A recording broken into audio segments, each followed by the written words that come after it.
Here, how annoying, right? Well, one of the things that people tend to miss, especially we talked about this as a group, because when you get this many people together who are experts in related and interlocking fields, it's kind of difficult to figure out how everybody's going to cover a topic. And the topic of cybersecurity and why we called it 360 is because it really is like an elephant. It's like you can look at it from many different standpoints. Most people think cybersecurity and data privacy deals with technology. And so they house that function in their IT department. Guess what, people? For example, in the medical field, so that I don't offend too many people. Anybody here in the medical field? Okay, so you would know that you're governed by approximately 4 rules under HIPAA, for instance. 1/3 of one of those rules deals with technology. So everybody here is pretty good at math. What does that mean? Technology is 1/12 of the issue. So what's the rest of the 11/12? Well, that 11/12 sort of pervades all of the different legal systems. It's not just HIPAA, it's also FISMA, and it's PCI, and it's a lot of different compliance mechanisms, even the cybersecurity framework, NIST. There are some threads that run through all of these protocols and all of these systems. And legally, there are some things that can come out of the woodwork that can bite you in data privacy and cybersecurity that you wouldn't, when you're focused on your, so say Gramm-Leach-Bliley compliance or something, then you'll have something else that comes up and hits you. Somebody may say, well, goodness, you were raising money, for instance, and you're a small company, so you're not a public company, and you're raising money, and you had a private placement memorandum, for instance. Well, did you disclose your cybersecurity risks as a risk factor? Oh my. Well, guess what? Even though you're a company, when you're raising money, the principals of that company can be sued personally for failing to disclose properly the risk factors, and that is a hindsight review. So these are the kinds of things that can come up and bite you where you're like, where was I, where were we going with this? So what a lawyer can do for you, let's say we're going through a breach scenario, and this is what we're gonna sort of speak to because that's the most important part. Generally it's the panic, it's the emergency room that everybody calls us for because nobody wants to talk to us before that because we're cost centers and they don't want to deal with it. We don't make any money. So basically we'll see you when, you got a problem, which is fine. And we'll come in and we'll love you and we'll take care of you, and then you'll be like, please protect me so this does not happen again. So if we could get to that last part before we go through the emergency room, it would be better, but I'm just saying if you want to go to the emergency room. What happens is people call the IT people. If you don't call a lawyer, guess what? All of those conversations and everything you're learning and you're worried about your liability, you're worried about where things are going, all of those conversations you're having are not privileged. The FBI and everybody else, it's going to be all your regulators that are interested in enforcing against you and fining you. They can get those conversations so they can see how messed up your company is. Wouldn't it be intelligent to have outside counsel? And why do I say outside counsel? Outside counsel is important because your in-house counsel can often be deemed to be dealing with a business issue, and business issues are not attorney-client privileged. So if you're consulting outside counsel for purposes of legal representation, that's attorney-client privilege, or it could be work product if you're in anticipation of litigation. But anyway, I digress. So that said, all of these other people, the other first call you should make is probably to your insurance carrier. You may have coverage, and guess what? They're going to have counsel. Should you then just rely on the insurance carrier's counsel? Probably not, and there are reasons for that, and some other people can talk to you about that. I'm gonna turn this over. This is definitely a collaborative practice. When you're an attorney or you're a technologist or any of these things, we have to work together. There is no other way. Policies and procedures have legal consequences. If all you have is your IT guys telling you what the policies should say and whether you're in compliance, I doubt it. They don't have the legal picture. If you ask your lawyer about the technology, even if they have a technology background, I doubt it. That's not their business. It's not what they're doing. So we have to work together, and it's kind of cool. That's why I like hanging out with these guys. Thank you, Lisa. I'm Angel Rojas with DataCorps Technology Solutions. And we're going to be your tactician. We're going to be your day-to-day person that manages your IT. So more than likely, we're going to be that first call. We're going to be calling you whenever a cybersecurity event happens. And like Lisa said, a wise IT person is going to say, okay, we need to bring in an attorney because I don't want whatever we uncover to become accessible to anybody else. So when you're looking at IT companies, when you're looking at bringing somebody in like that, make sure that they have the wisdom to deal with a breach scenario, because if they don't have that wisdom, they could actually make it worse. I've seen situations where an IT company, a well-meaning IT company, will come in and completely pave over all of the evidence. So a cybersecurity event happens, you are out of business, and all they're thinking about is, well, let me get you back in business. But the problem is when you do that, in many cases, that means restoring backups. You just paved over all the evidence, and now the forensics people and the investigative people cannot do any of their work. So that's why it's very important that when you choose an IT company to help you manage your technology, that they're wise about that. Now, how many of you have ever heard of this new thing? It's brand new, it's called the cloud. Right? So the cloud does wonders to help each of us communicate better, communicate faster, work together. But one of the side effects that I've noticed, and I actually got a call about this yesterday, is that it gives people the appearance of being able to run IT on their own. And the problem with that, again, is yes, you can buy these little pieces to run your business from the cloud. They're super cheap, but it's no more different than me going and buying a jet and not having a pilot's license and not having a pilot, okay? I might be able to afford something, but I'm not qualified to operate it. And so that's the other concept I want to talk about. The call I got yesterday was, hey, my cloud guys cannot get my cloud fixed. You know, all they're doing is they're brokers, so their IT people are just brokers for somebody else, and all they're doing is calling somebody else's support, and they're saying, well, everything looks like it's working. Attorneys, 3 or 6 attorneys out of work for 3 days. You know, it's a lot of billing, right? So a lot of ethical violations. Exactly, billing and ethical violations. So again, my message here is, you know, if you're doing business with the government's going to expect a pretty high standard. More than likely, it's going to be a higher standard that they apply to themselves, right? But they're going to expect a high standard. And so you owe it to your business, to that contract, to the people that you are serving. How many of you here are serving the military? So, you know, the military, they're out there putting their lives at risk to protect our freedom. We owe it to them to treat that information, those systems that we're dealing with, that work that we're doing, we owe it to them to protect it as thoroughly as possible. So we don't do anybody a favor when we try to just rush through starting a business. I know that it's exciting to start a business and do everything, but we want to do it right so that it lasts, so that it's sustainable. So when you're out there looking at, okay, I'm growing, I'm getting to the point where I need an IT person or I need to talk to an IT company, you want to talk to somebody who's going to be wise about that, who's got relationships, right? Because when something happens, we're no longer talking about if.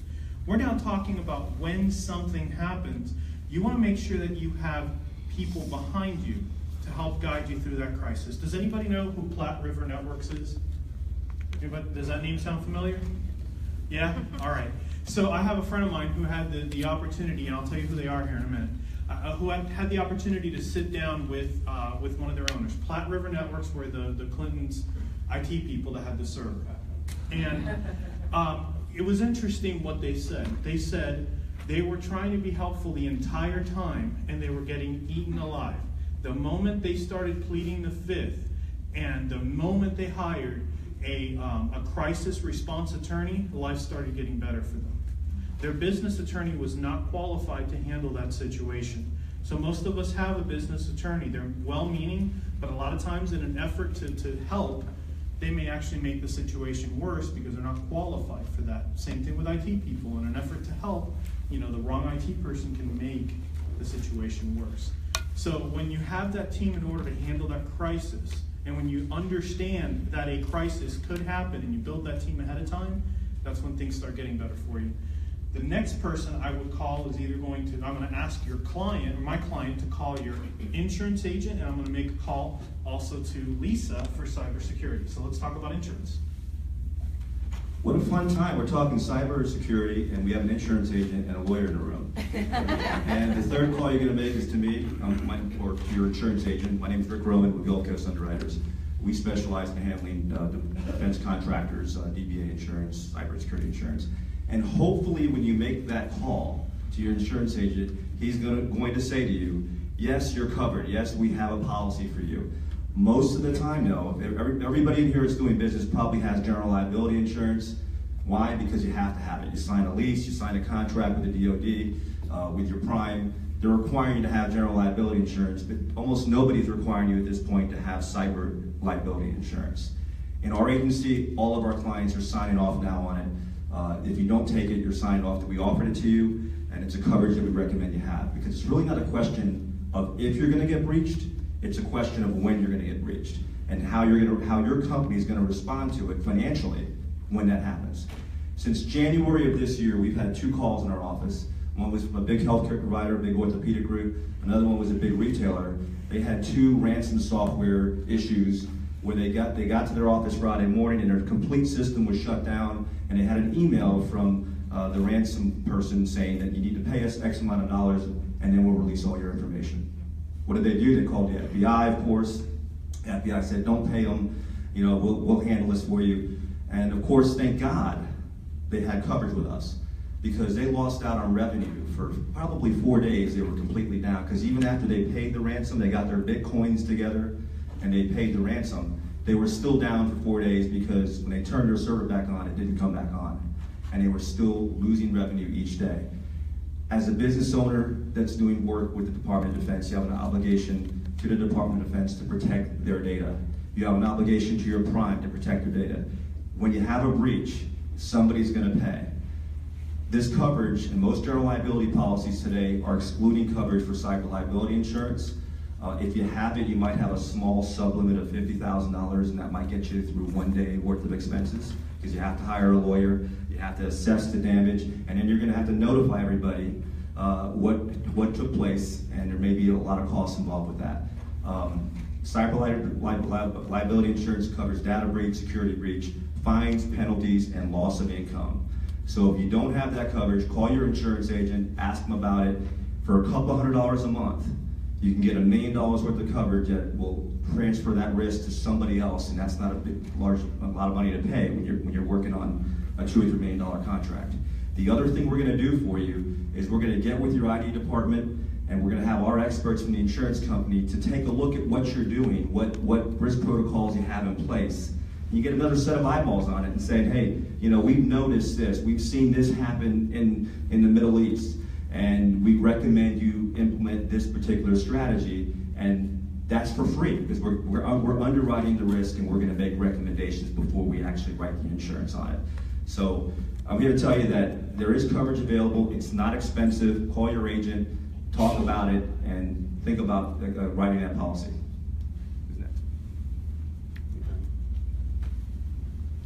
Yeah, good morning. Michael Whitcomb with Larica. We're an IT security and compliance company. And I'm here to talk about planning, preparation, and prevention. Now that these folks have scared you, I'm going to make you feel worse. So how do you prevent a breach? Well, you won't. As they've said, and I agree with them, you cannot prevent a breach. If you look at the statistics out there, every organization will have a breach at least every 3 years. That's FBI data. Most organizations, looking at data again, don't realize they've been breached for roughly about 6 months. All right, so they don't even know it. Now, ransomware, you find out pretty quick. There was just another big one of those released today. But how do you prevent it? Well, compliance. You hear about FSMA compliance, NIST compliance, HIPAA compliance, PCI, all the different control standards that are out there. Those are efforts to protect the data and prevent a breach. What they will do is they will reduce the likelihood of a breach, and they will reduce the cost of a breach if you follow them. So what is the single, probably in a small business environment or even big business, what is the single smallest thing that you can do to help prevent a breach, especially with ransomware and things like that? I say it's pick up the phone. There's a lot of things happening today with ransomware, different types of attacks that can be made against corporations, and simply picking up the phone saying, hey, did you send this email? There's cases where finance department within an organization was sent emails that appeared to be from the CEO authorizing payments. We're talking millions of dollars. Finance people thought those were legitimate emails and they paid them. A lot of things are going on. So the compliance standards will help with that. They won't prevent it. How do you prepare for one? Okay, it's going to happen. How do you prepare for it? Again, all of the compliance standards have a component that requires planning. They require you to have an incident response plan. An incident response plan is identifying the IT people, the lawyer, the insurance people, the law enforcement people, having all of that information on hand before something occurs. That, going through that process, will reduce the severity of a breach, and it will reduce the cost of a breach. How does it do that? It does that because by knowing how to collect evidence, having a policy so that your IT team knows, one, oh, this could be a breach. Let's look at this. If it is a breach, what do we do? How do we preserve data?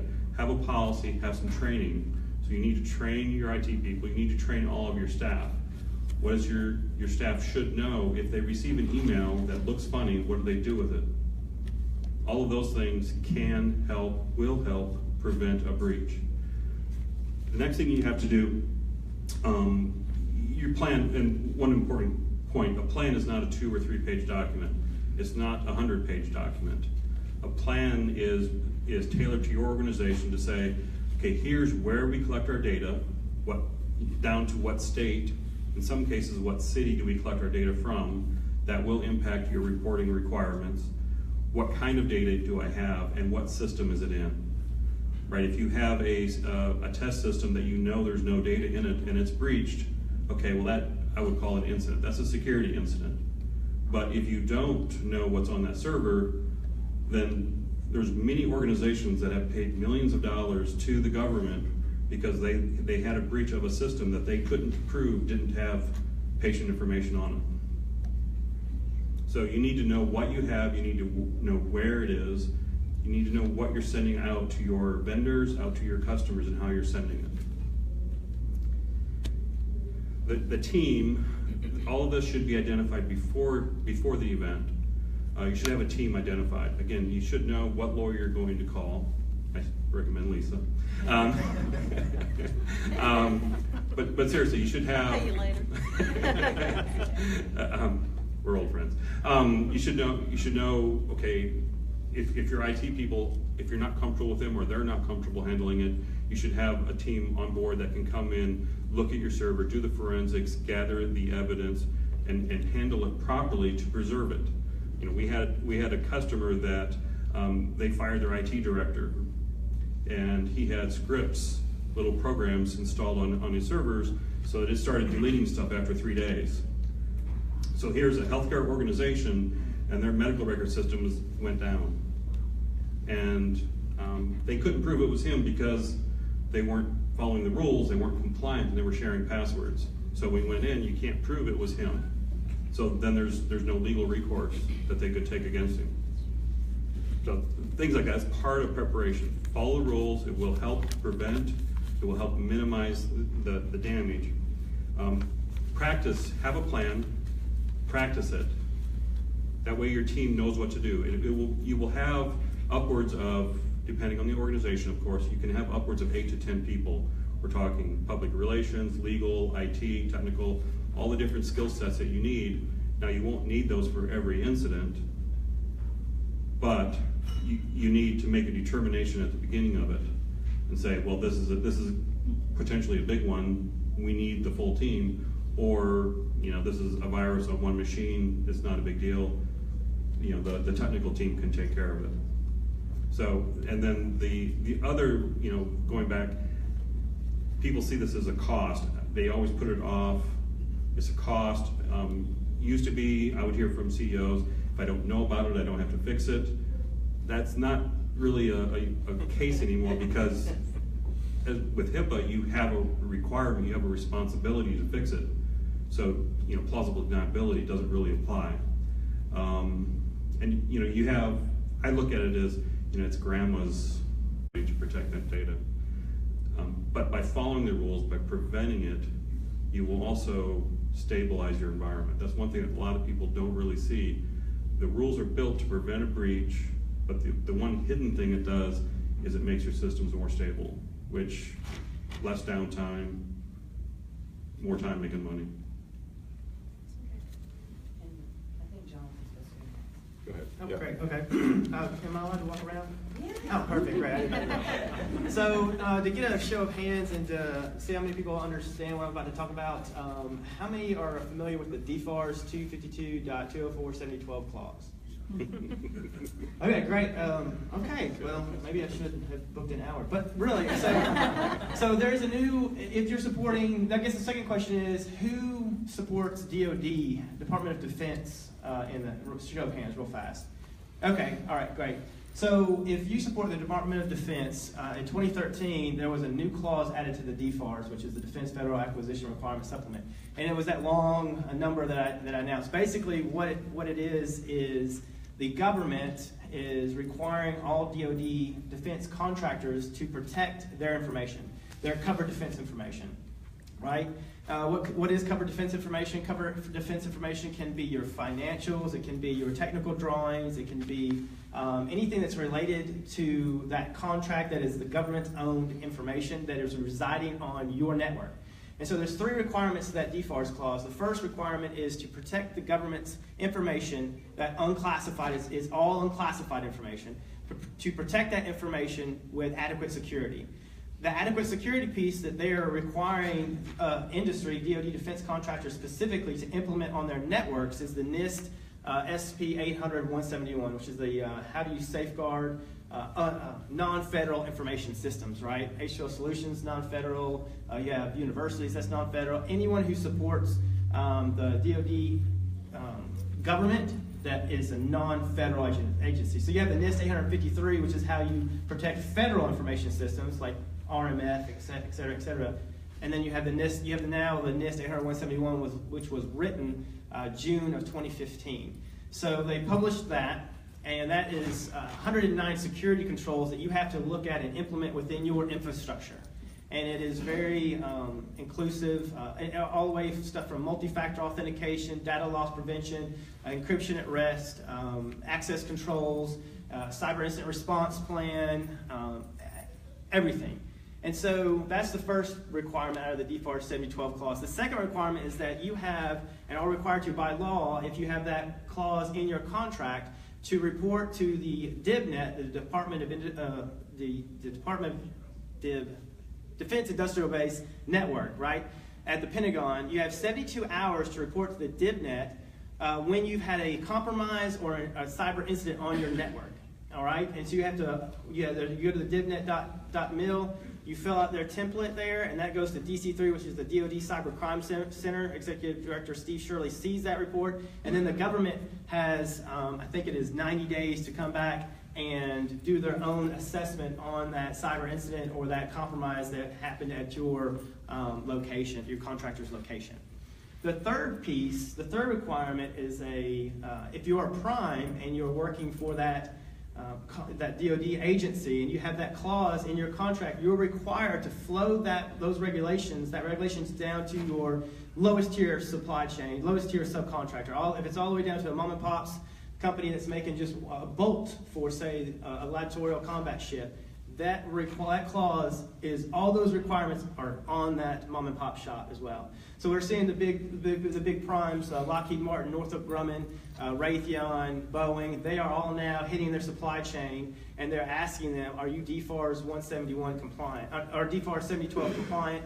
Do you know about the NIST 800-171? Have you done a gap analysis? Do you know where you stand within your infrastructure? Because if you win a contract as a DoD prime, you have 30 days to report to the DoD CIO's office on your compliancy life cycle of the DFARS 7012. And so that's something that we've done a lot of as far as doing gap analysis for different DoD companies in order to let them relay on where their compliancy life cycle is to the DoD CIO's office in order for that the DoD CIO to understand where that company is in implementing those 109 security controls for their corporation. The interesting thing is that, so this all started with Executive Order 13566. It was signed by President Barack Obama in 2006, I believe. And that was, he was created a CUI program, a Controlled and Classified Information program, that they pinned the executive agent of NARA, National Archives and Records Association. So NARA has now created a CUI program. And the basis for that was you had all these different agencies, 100 different agencies marking their own unclassified information, FOUO, and that program was to streamline the CUI marking, basically the controlled and classified markings for all agencies, and that was applied to the FAR last year. So NARA has created the CUI program, and then this year NARA is going to update the FAR, and they're going to, they're basically going to say any federal agency, if you're doing NASA, if you're doing Department of Agriculture, Education, any federal agency that gets federal money, they're going to amend the FAR, and they're going to say if it has controlled and classified information in that work, or in that contract, you will now have to implement the NIST 800-171 on your infrastructure.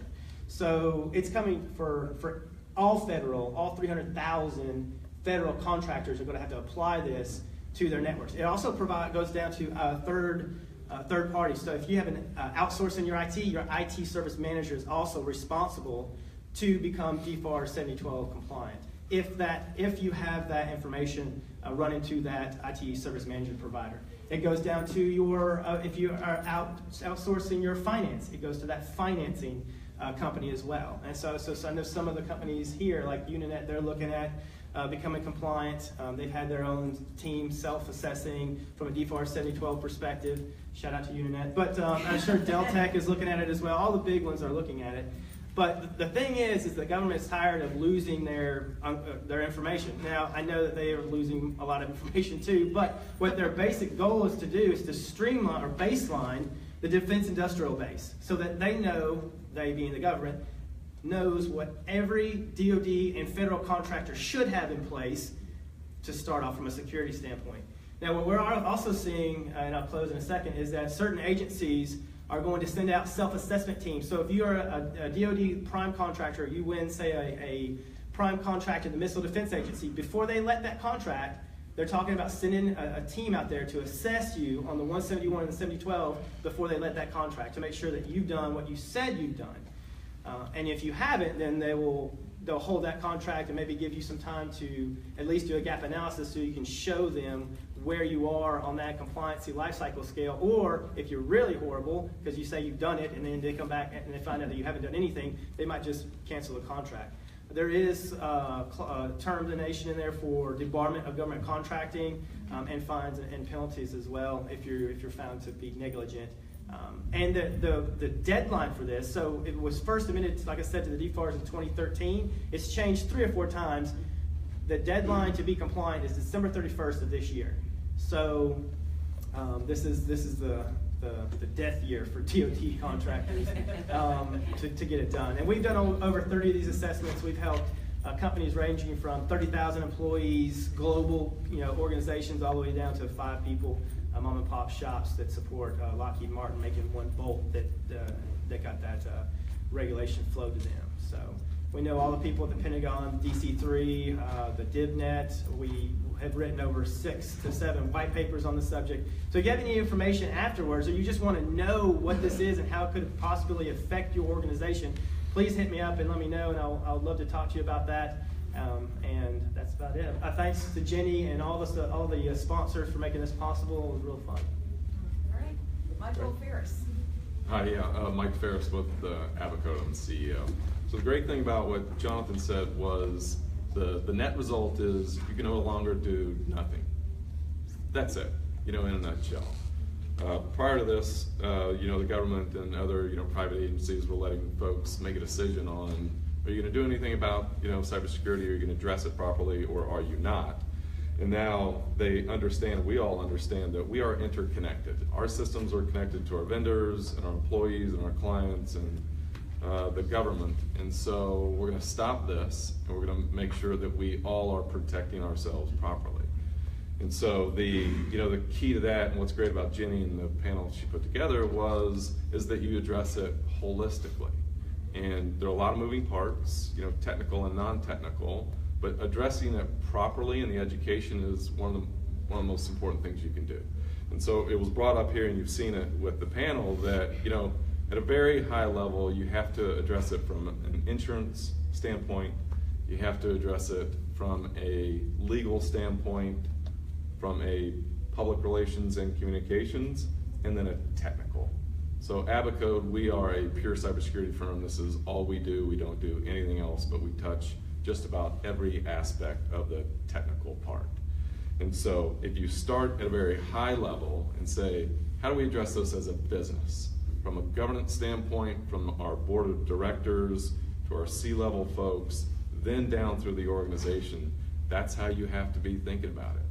And one thing that was brought up that Lisa said, which is the reality, if you have an event, and most people don't know this, and a forensics team like ours has to come in to address that event, and we pull together a report, you don't give that to anyone but really that legal counsel, and that protects it. A lot of folks may have an event and then they'll hand that to their IT team or maybe their insurance company first or someone else, but it really goes to your legal counsel first. So addressing it at a high level is very, very important. Making sure you have your ducks in a row from a governance standpoint is important. And then we are leading the discussion, and as Jenny mentioned, I just got back from London, a little bit tired. But we work with the NCCU, which is the FBI's cybersecurity counter firm over there. And so we are trying to tap in. We're a Tampa-based company, but we're a global company, and tied into the agencies throughout the world, so we can understand where the world is rotating. Because policy is coming down, regulation is coming down. In the U.S., it's really the regulation and policy is around government now, the financial industry, utilities. But in Europe, there's something called the GDPR, and that is all companies must be required to have a cybersecurity posture, a certain posture in place. That's where it's going to lead to in the U.S. So if you dig into a little bit further to make sure you have heightened awareness around doing something, is at some point real quickly, because we are tied into policymakers in DC and in London and other spots, for you to be able to get a loan, you will be required to have a cybersecurity posture. For you to be able to get insurance at some point, you will have to have a certain cybersecurity posture. So it is coming. It is coming. You have to deal with it. The other thing that we are leading a discussion on is really separating cyber from all other IT. So for those of you who lead businesses or you're the owner of your organization, at some point when you get to a certain size, from a finance perspective, you separate your tax and your audit firm. Why do you do that? Second set of eyes, proper protocol, proper governance. It's smart. It's what you do. It may be what you're required to do. So we preach that same thing when it comes to your data and your information. There are a lot of IT folks, in the ecosystem and the landscape. These are all very trusted partners, whether it's your trusted IT firm or your data center or software developer or ERP folks. It takes a village to make your business work. But what we're saying, and where the regulation and the environment is going, is really separating cyber from everything else IT related. Now you create in your business, from a governance standpoint at the highest level, a check and balance. So now you have an audit mechanism. When you separate cyber from everything else IT, and preferably use just a cyber firm, now you have checks, balances, you meet a governance requirement, a policy requirement, a C-level requirement And that's the way to address it, from a business standpoint. Then it allows everyone else in the chain to do what they do really, really, really well and be good at what they're good at. But it leaves from a technical side on the cyber piece, it allows those folks to be experts in what they do. And so you dig a little further and you talk about the complexity of technically from cyber. So we deal from services to hardware, software to networking, education, training, all of it, but also like embedded. So for those of you who are familiar with wired or wireless devices, whether those are inside or outside of the body, IoT devices, the Internet of Things, well, those can be hacked. So your Fitbit, your watch, your phone, your thermostat, your door lock. The defense industry is definitely moving in this space. So we have what's called embedded engineers who address this down at the board level.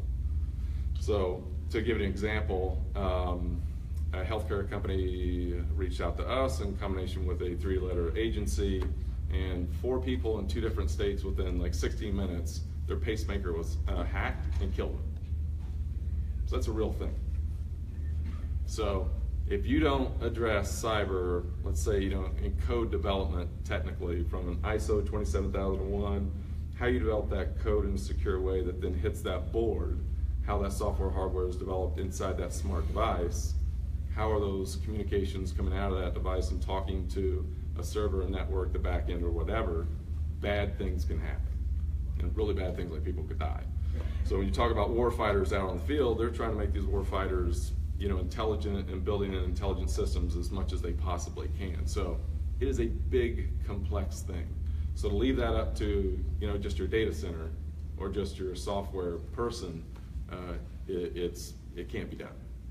So separating cyber from everything else IT is really the proper way on to go forward to address that. And so I think this panel gives you a good understanding from a high level of how to attack cybersecurity in all the different manners, and technically all the things that you can do to mitigate those risks.